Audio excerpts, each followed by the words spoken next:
The weak die out and the strong will survive and will live on forever. Survival of the fittest, that only the strong survive.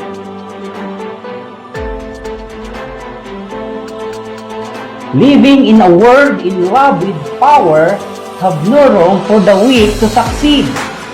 No one likes to feel weak or powerless. You cheer for the teams who can dominate their opponents. You idolize the strong, the wealthy, and the winners.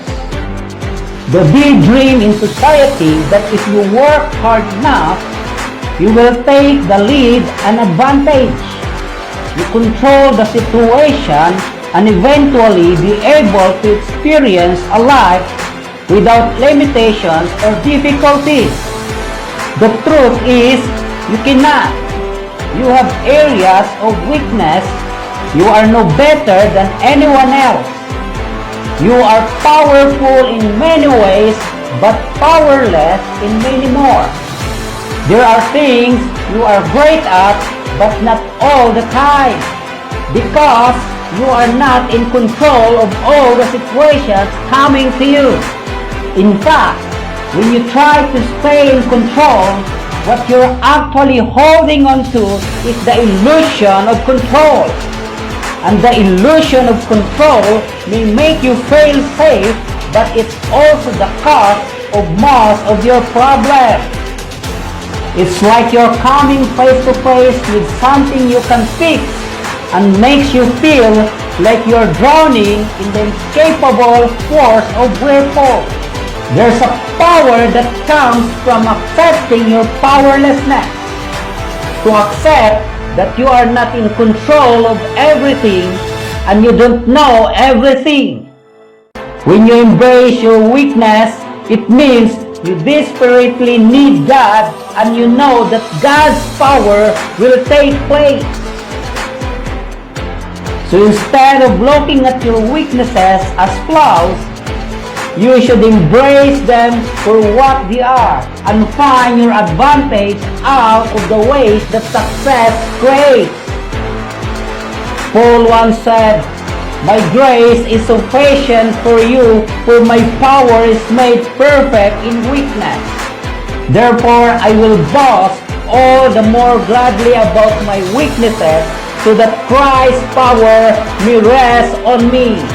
That is why, for Christ's sake, I delight in weaknesses, in insult, in hardship, in persecution, in difficulty. For when I am weak, then I am strong." Limitations or weaknesses are not necessarily negative. Hidden within every weakness are your strengths. Sometimes, you have to look at them from a new perspective to give you life definition, clarity, freedom, and opportunities to find the road you need to go. Water that lacks restrictions is called swamp lacks depth. Life must have limitations in order to have depth and bring focus. What you have traditionally perceived as limitations are sometimes the lens which can bring your life into deeper and finer focus. Olivia Wilde says, "Weakness is something you don't like to admit you have. The Bible makes it clear that something good can come of your feelings of weakness and powerlessness." God expresses His desire to give you genuine strength and power. One of the greatest limiting factors to receive real power is the temptation to rely on your own power and strength. Spending much of your energy and talent thinking what you can do for Jesus rather than what He can do for you, and that is the biggest source of friction in your life, creating disappointment, burnout, unnecessary suffering, and missed opportunities to live a full life. It is by God's grace that you no longer be able to do all those things, but must learn a new kind of receptivity a new kind of power from a source that is not your own. By letting go because you have to, you have discovered a more permanent kind of eternal peace, power, and fulfillment. History shows countless examples of individuals who have stricken by physical deformities, having a lot of weaknesses, but to rely on God's power to overcome their disabilities and accomplish great purposes. Nick Buhisik was born without arms or legs, but he became a Christian evangelist and motivational speaker, travels around the world, speaking to thousands of people, inspiring them and bring a smile to their faces. Helen Keller, stricken by a severe illness when she was a child. She grew up unable to hear or see to become a celebrated author, speaker and activist for the deaf and blind. Joni Eareckson Tada, who turned her state of paralysis into a paradigm of purpose. She once said, "My weakness, that is my quadriplegia, is my greatest asset because it forces me into the arms of Christ every single morning when I get up." Christopher Reeve says, "A hero is someone who, in spite of weakness, doubt, or not always knowing the answers, goes ahead and overcomes anyway." With Jesus, weakness is never wasted.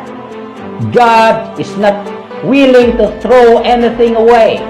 Whether sickness, paralysis, or even blindness, although it may be uncomfortable, uneasy, and painful, God uses it all to show that He will allow some irritation into your life in order to produce the pearl of salvation in your life. In the word perspective, weakness is like the Achilles heel, the most popular idiom in Western culture. It refers to an invincible warrior with one weakness that when exploited leads to failure and defeat. Only the strong survive and win. However, God gives another picture of weakness. In God's perspective, your weakness is one of your greatest assets. Believers in Jesus don't have an Achilles heel because they are an Achilles heel that when their weaknesses exploited leads to triumph. Jesus emphasizes this paradoxical teaching by saying that victory came through loss. Life was born out of death. Conquest was accomplished by suffering. In order to conquer, you must surrender. You might be taught that surrendering is a sign of defeat, but in God's kingdom, it's quite the opposite. God chose the foolish things of the world to shame the wise.